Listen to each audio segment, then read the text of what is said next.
En fin, pues aquí vamos a hacer un resumen final de lo que ocurrió después. Esta es la operación Pequeño Saturno, ¿eh? Y aquí fijaos muy bien, porque esto es una de las cosas, de los efectos estratégicos que esta batalla tuvo, que esta operación tuvo, porque como fijaos, o sea, aquí tenemos, este es el cerco, ¿no? Perdón, este es el cerco de Stalingrado, ¿eh? Que tenemos aquí, ¿vale? Y esto era la operación Urano. Eso es, sí. Sí, aquí el grupo de ejército, o sea, la tropa esa de Hoth no consigue enlazar. ¿Perdón? Sí, efectivamente, que intentó enlazar y tal, no lo consiguió. Y no lo consigue. De ahí que los soviéticos luego realizan la operación Pequeño Saturno. Y fijaos aquí... Y todo lo que viene después, claro. Todo eso es todo lo que viene después. O sea, es una explotación del éxito. O sea. Sí.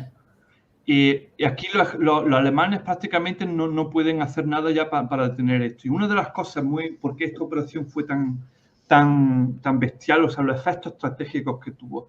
Primero, todo este terreno que vemos que pierde el ejército alemán.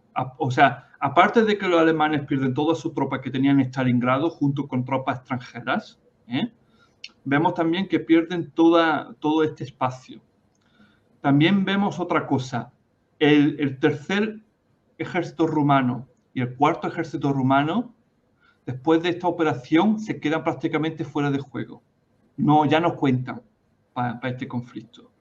Y aquí, en esto que se ve, debajo de Voronezh, esas dos flechas que hacen así, ahí estaba el segundo ejército húngaro, que desaparece del mapa.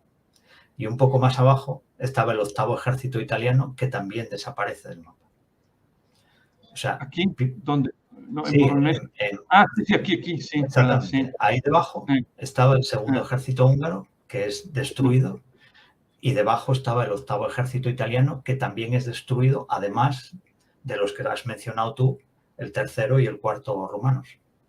Sí, o sea, perdemos 5 ejércitos. Perdemos 5 ejércitos. El sexto ejército alemán, tercer ejército rumano, cuarto ejército rumano, el ejército húngaro y el ejército italiano, que están allí presentes. Y luego perdemos todo este terreno. Aparte, otra cosa que también es muy importante, que antes de realizar esta operación, o sea, esta operación para enlazar operación Tormenta de Invierno, todo esto era territorio alemán, y aquí en el Cáucaso había todavía muchas unidades alemanas, ¿no?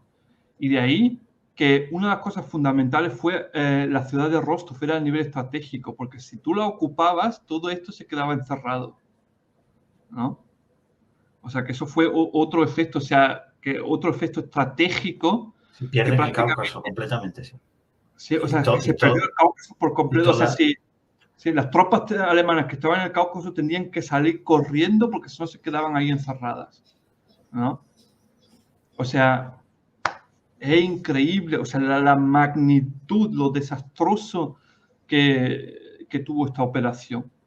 O sea, 5 ejércitos perdidos completamente. Se pierde todo el terreno al norte, se pierde todo lo que se había conseguido en el sur. Y eso por los pelos de que no te encierran más, Porque que yo sepa, Manstein consiguió sacar, porque tú mantuvo el Rostov-on-Don, esa ciudad la mantuvo durante cierto tiempo, muy durante de memoria. Sí, consiguieron evacuar, el grupo de ejércitos A escapó del Cáucaso, sí.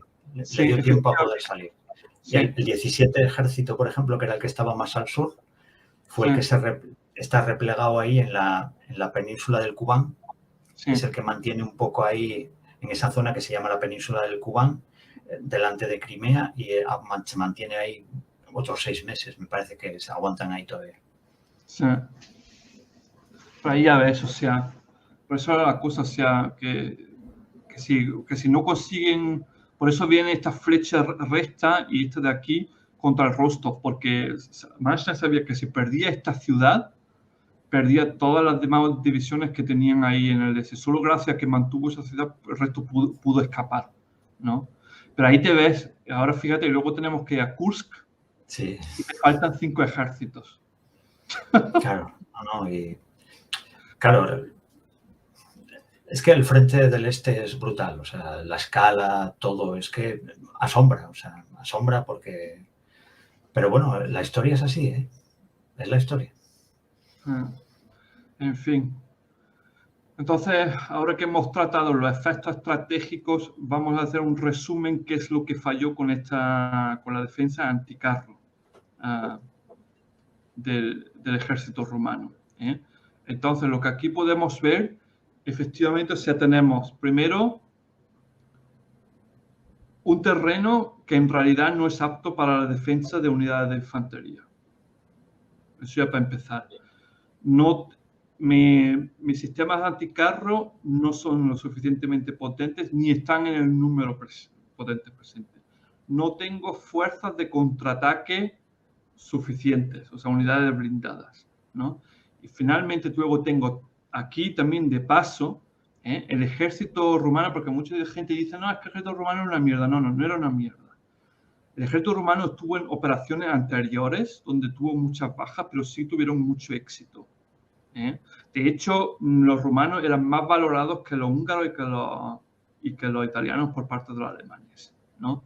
Pero claro, una nación mucho más pequeña y sobre todo en el asedio de Odessa, que también lo consiguieron los romanos tuvieron también en Sebastopol.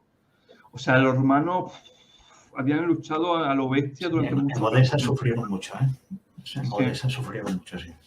Sí, ¿no? Y claro, cuando llegan finalmente a Stalingrado a proteger la zona norte y sur, pues tenemos unas divisiones rumanas donde la mejor tiene el 73% de lo que tiene que tener sobre el papel en soldados, material y todas esas cosas. Y había otras divisiones rumanas que solo tenían el 25% de su dotación.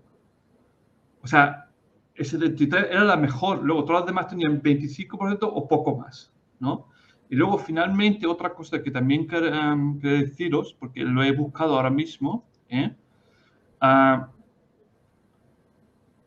fijaos aquí una cosa, o sea, cuando las divisiones de infantería soviéticas atacaban, o sea, atacaron en el principio de ese cerco al norte, ¿vale?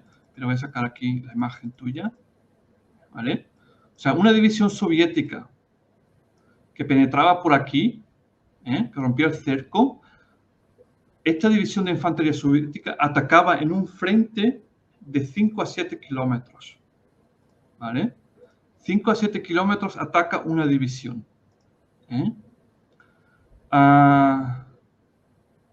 Perdón, 2 divisiones. Aquí ahora mismo lo tengo. No, vale, esto no, perdón, me he equivocado. De vuelta.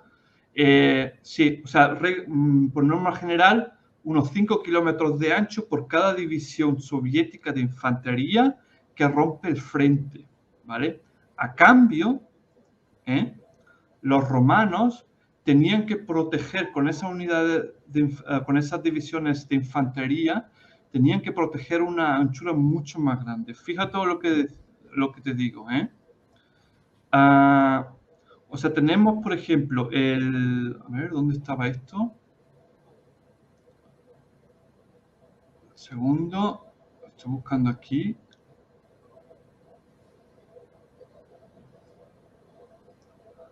Sí, por ejemplo, aquí el tercer ejército romano tenía que defender una línea de 140 kilómetros de ancho. Y el cuarto ejército romano, que es el que estaba al sur, tenía que proteger un frente de, creo que estaba al sur, fue al revés, sí, no al sur. Sí. El cuarto abajo, el tercero arriba. Sí, tenía que proteger un frente de 270 kilómetros, ¿vale? O sea, fíjate ya con eso, ¿no? Aquí pone, sí, sí. Entonces, claro, si luego vemos, tenemos un frente de 270 kilómetros, pues ya ves, pues tenemos por división, yo qué sé cuántos serán. Vamos a suponer, ¿tú sabes cuánto tenía el cuarto ejército romano de divisiones? Ahí de rápido de memoria. Espera, mira, voy a mirarlo. Están abajo. Sí, pero ten en cuenta que era la zona de los lagos marsurianos, que había mucha zona que estaba entre lagos, o sea, ahí más o menos la zona principal era el puente de tierra que había entre cada uno de los lagos, y luego ya toda la zona inferior hasta el sur, hasta la zona ya del Cáucaso y demás, es una zona de llanura que ahí es un frente muy extenso, pero bueno, por ahí los soviéticos no se movieron demasiado, o sea, todos los ataques se produjeron entre los lagos, tomaron cabezas de puentes y entraron en el sur, quiero decir, debajo de Stalingrado. Sí, aquí, sí. Sí, ahí, en esa línea de lagos. Sí, en esa zona ya ves que había unas 4 divisiones de fusileros, pero claro, tenían frentes, podían concentrarse un poco más apoyándose en esos lagos, no tenían que cubrir tanto sector, entonces podían, pero da igual, ¿no? Era inadecuada el despliegue de tropas que había para defender esa zona. Sí, porque al sur tenemos 1, 2, 3, 4, 5, 6, 7, 8 divisiones, 9 divisiones. Vale, vamos a ver, vamos a hacer unas cuentas. 9 divisiones por... ¿dónde estaba esto? 140 kilómetros. 140 kilómetros dividido en 9 divisiones. O sea, tenemos 15, o sea, casi 16 kilómetros por división.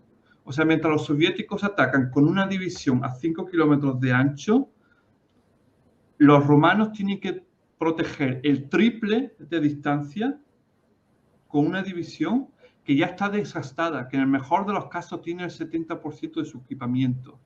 Y no es como en Kursk, donde detrás de esa división hay luego otra, hay otra nueva, que es solo una. Y una vez que has pasado de esas, campo abierto, ¿no? Entonces, claro, ¿qué es lo que aquí estamos viendo? Esto, a efectos prácticos, esta unidad al norte y al sur no están realmente defendiendo. Lo que están haciendo es un aseguramiento. Sí, cubren el terreno, sí. Por decir que tienes algo ahí, sí. Por decir que tiene algo ahí, aquí no estamos hablando de una defensa. Esto no es una defensa, ¿no? Entonces, no es una defensa eficaz. Sí. ¿Vale? Esto sirve para proteger que se te cuelan unos partisanos, pero mucho más ya no, ¿sabes? Que se te cuelen unos partisanos, que se te cuele una unidad de reconocimiento que quiere colarse para reconocer la retaguardia y eso, pero para mucho más eso no sirve. Y luego el armamento anticarro que tenían, ¿no? Y luego las unidades blindadas que estaban detrás, que tú ya lo has mencionado. O sea, aquí te estás dando cuenta que eso, o sea, frentes sobreextendidos, los números no cuadran para nada, la tropa está desgastada, el equipamiento no está en orden, o sea, no está a la altura de las circunstancias, no hay suficiente tropa de contraataque. El terreno es malo para la defensa porque es una llanura. Una o sea, cualquier trinchera la ve un avión de reconocimiento. No hay bosque, no hay ciudad, no hay nada ahí que sirva como un baluarte para la defensa, todas esas cosas. ¿Y cuál es el resultado final de todo esto? 5 ejércitos perdidos. 5 ejércitos perdidos y todo... y toda esta zona. Y no solo ejércitos perdidos, es que prácticamente has perdido 3 de tus aliados, porque que yo sepa, el ejército italiano ya no pintó más nada. No, y la caída de Mussolini viene mucho de estas bajas que tienes ahí en 100 y pico mil bajas en Rusia, o sea, en la Unión Soviética, sin comerlo ni beberlo, o sea, eso fue más de lo que el régimen italiano podía soportar, o sea, Italia se cansó de Mussolini, o sea, tuvo efectos estratégicos hasta en la... Sí, claro. Por ejemplo, los húngaros no pudieron levantar otro ejército de combate en el frente oriental hasta el año 44. O sea, se quedaron para 2 años fuera de juego. En 43 no pintaron más nada los húngaros. Y los rumanos, en Bagration, en la ofensiva en esa época, quiero decir, en el verano del 44, en Iasi Chisinau, precisamente este tercer y cuarto ejército rumanos cambian de bando y atacan a los alemanes. O sea, esto no se lo perdona. O sea. Sí. En fin. Pues entonces, ya ves, o sea, un efecto, o sea, fíjate, ¿eh? Lo que puede ocurrir si tu defensa anticarro no está a la altura. Esto es mucho, Maxi, esto es muy bestia. Bueno, Es mucho más bestia de lo que yo me pensaba, ¿eh? Es lo que tiene meterse en la piscina, amigo. Y empezar a bucear. Es lo que tiene, es que encuentras de todo. Joder. Increíble. Increíble. Pues ya sabéis, caballeros, esta era, yo creo que la meta de este vídeo la hemos conseguido, hemos dejado muy patente lo que pasa cuando defensa anticarro no está al día. ¿Eh? O sea, donde no cuadran los sistemas, no cuadran los números, no cuadran el terreno, no cuadran las fuerzas de contraataque blindadas, la categoría de tropas, porque infantería en una estepa no pinta nada, a no ser que vayan vehículos blindados, todo terreno, pero si no, chungo, en fin.